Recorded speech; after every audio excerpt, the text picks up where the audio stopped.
अब तालिबान में जो हो रहा है वो तालिबान छोड़कर कहीं नहीं हो रहा है, चिंता मत करिए। ये कहने वाले लोग अब पाकिस्तान में हिंदुओं का मंदिर भी नहीं बन रहा है, और हमारे बौद्ध भगवान की अगर कहीं पर लेटी हुई मूर्ति मिल जाए, भले वो बहुत पुरानी हो, उसको कोई पूजने नहीं आता हो, लेकिन वो भी इस्लाम में मंजूर नहीं है, और उसको खुदाई में निकली हुई मूर्ति को भी गाड़ कर छोड़ देने की दया नहीं है, इतनी सहज सहिष्णुता नहीं है। उसको तोड़ना ही है और उसका वीडियो बनाकर उसको अपमानित करके जूतों चप्पलों के साथ उस पर चढ़ के दुनिया को संदेश भी देना है। भारत में जो बौद्ध है और अपने आप को हिंदू धर्म से अलग रखने वाली बात करने वाले बौद्ध हैं, जो नवबद्ध हैं, जो अंबेडकर जी के नाम पर कलंक लगाने की कोशिश करते हैं, ऐसे लोग बताएं कि पाकिस्तान के कठमुल्लों की इस हरकत पर वो मौन क्यों हैं, क्यों नहीं बोल रहे। बामियान के मूर्ति के समय भी आपकी चुप्पी इस देश ने देखी है और अब भी देख रही है। अरे बौद्ध बनना है तो म्यांमार के बौद्धों की तरह बनो, नहीं तो डूब मरो। देखो क्या हुआ पाकिस्तान में, ये खुदाई हो रही है,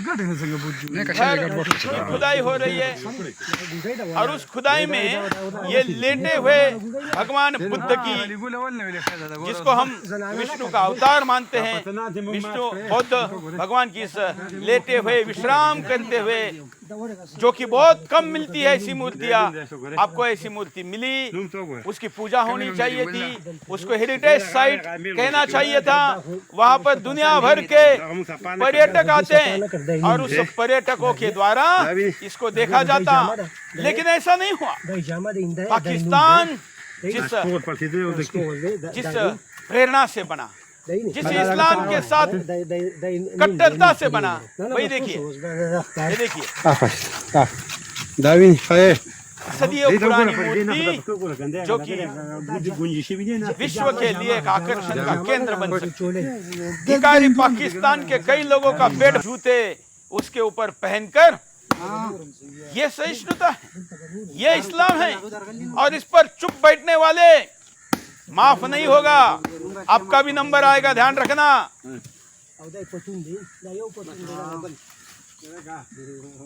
देखिए कितनी और कैसी मूर्ति बनी, लेकिन फिर भी तोड़ा जा रहा है। और ये तोड़ी हुई जो मूर्ति है, ये मूर्ति के क्या है पूरा मामला, इस पर भी नजर डालते हैं।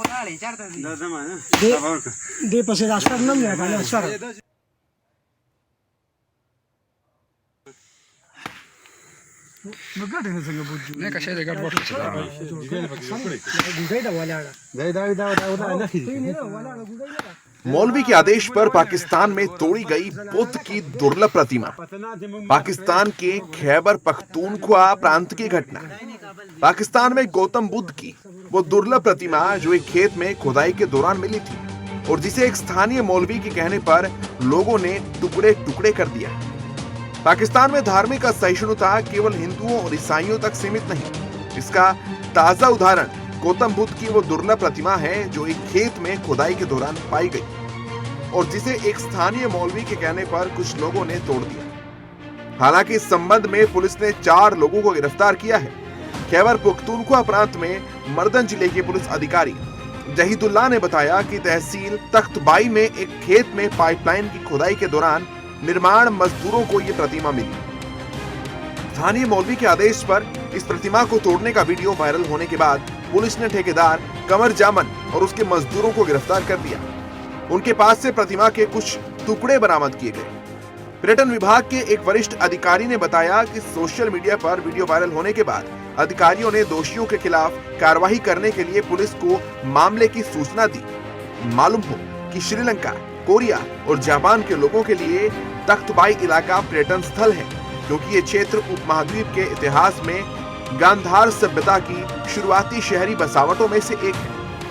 खैबर पख्तूनख्वा के पुरातत्व विभाग के निदेशक अब्दुल समद ने इस घटना पर चिंता व्यक्त करते हुए आश्वासन दिया कि बुद्ध की दुर्लभ प्रतिमा तोड़ने के दोषियों के खिलाफ कड़ी कार्रवाई की जाएगी। खैबर पख्तूनख्वा का प्राचीन नाम गांधार है और इस क्षेत्र के लिए बौद्ध अनुयायियों के मन में अपार श्रद्धा है।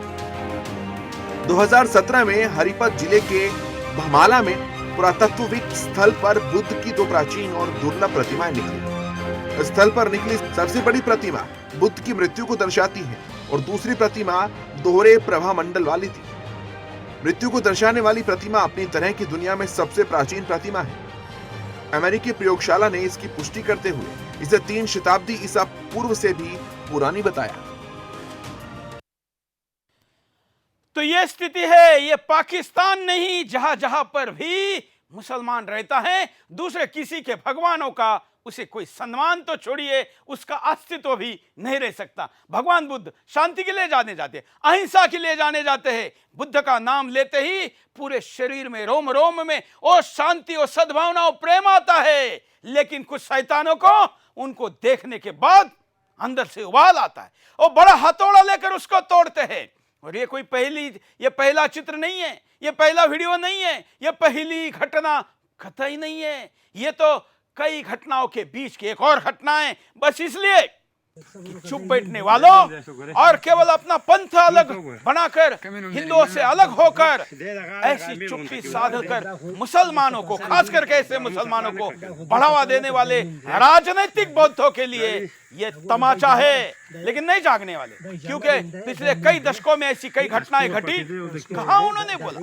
मायावती बौद्धों का बहुत नारा दी, कहती है कि मैं भी बाबा साहब की तरह बौद्ध धर्म अपनाऊंगी, पंथ अपनाऊंगी, पूजा पद्धति स्वीकार करूंगी। लेकिन मायावती ने कभी भी ना बांग्लादेश में जो दलित कट और मर रहे हैं उस पर बात की, ना जो बुद्धों की मूर्तियां तोड़ी गई, बामियान की तोड़ी गई, तब भी नहीं की। तालिबान का बहाना था, इस बार पाकिस्तान में हो रहा है, फिर भी नहीं। म्यांमार में हो, जो रोहिंग्या ने तोड़ी, जलाई और क्या क्या नहीं किया, तब भी चुप्पी। मायावती जैसे लोग केवल राजनीतिक तौर पर अपनी श्रद्धाएं और आस्थाएं लोगों के सामने दिखाकर भावना से खेलते हैं, वास्तवता उनका इससे कोई संबंध नहीं होता। इतना ही नहीं, अकेली वो नहीं है। बाबा साहब अम्बेडकर के परिवार के वो लोग जो तथाकथित राजनीति की बातें करते हैं, वो क्यों चुप है? हालांकि केवल उन्होंने बोलना चाहिए ऐसा नहीं है। भगवान बुद्ध हमारे हैं, इसलिए हमारा भी बोलना कर्तव्य है। लेकिन हम उनके नाम पर बोलकर कोई सहानुभूति या राजनीतिक फायदा नहीं चाहते। उनके नाम से राजनीतिक फायदा चाहने वालों, इस वक्त की आपकी चुप्पी आपको एक दिन जरूर सजा देगी। उसके पास न्याय की व्यवस्था है। आप वो मूर्ति के वो वीडियो देख रहे हैं जो बामियान की मूर्तियां तोड़ी गई, जरा फुल स्क्रीन देखते हैं। ये तोहफे लगाकर जब तालिबानियों की सत्ता थी, ये देखिए महाकाय मूर्ति, कितनी बड़ी मूर्ति। ऐसा शिल्प जो भगवान बुद्ध को मानने वाले कई राजाओं ने देश के कोने कोने में बनाया था। तब हिंदुस्तान और बुद्ध विचार वहां तक फैला था। लेकिन जो लोग शस्त्र लेकर विश्व को हमेशा अपनी लूट से रोकते रहे, वो भगवान बुद्ध के शांति का वास्तव संदेश समझ नहीं पाए, शस्त्र रख दिए और शांति की वो झूठी बात में आ गए जो दूसरों ने सिखाई थी। बुद्ध तो कहता थे कि आपका सामर्थ्य इतना होना चाहिए कि कोई आतताई आप तक पहुंच ही नहीं सके। लेकिन अपनी शक्ति को कम करना, अपने शस्त्र को रखना, ये हिंदुस्तान के उन क्षेत्रों को महंगा पड़ा, उन समाज को महंगा पड़ा और वो ऐसे लोगों के शिकार हो गए।